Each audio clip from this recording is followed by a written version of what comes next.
Falando de monocultura, para poder chamar a atenção em relação a alguns aspectos, né, eu faço questão de registrar para você aqui uma lavoura, um case, uma lavoura de milho, uma cultura de milho, que na concepção da agricultura convencional, é uma lavoura que está excelente, né? É uma lavoura que tem, encontra-se num estado sanitário bom, né? Você não visualiza ataque de organismos que se alimentam de plantas vivas, sejam considerados que chamam de pragas e doenças. A gente vê um estado sanitário geral das plantas bom. No entanto, eu gostaria de chamar a atenção em alguns aspectos quando nós falamos na concepção agroecológica. Por quê? Bom, primeiramente, né? Eu vou dar um zoom aqui dentro para você, para mostrar já alguns aspectos, né? Desde aqui de baixo, né? Parte mais aqui de baixo, e aí subindo nas plantas. Com relação à disponibilidade de abrigos para inimigos naturais, por exemplo, né? Ou seja, aqueles organismos que se alimentam desses organismos que se alimentam de plantas vivas, né? Ou que se alimentam de outros organismos também, obviamente, né?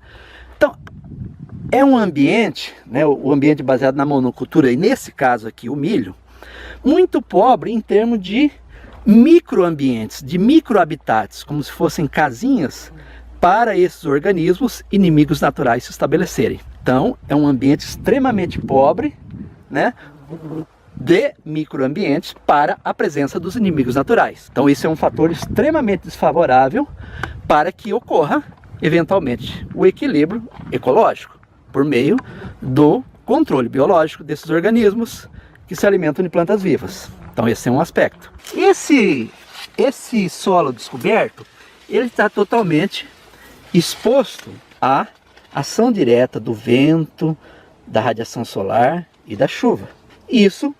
Essa exposição provoca degradações do solo, escorrimento superficial de água, selamento da camada superficial, que inclusive afeta um outro processo, que é a infiltração da água no solo.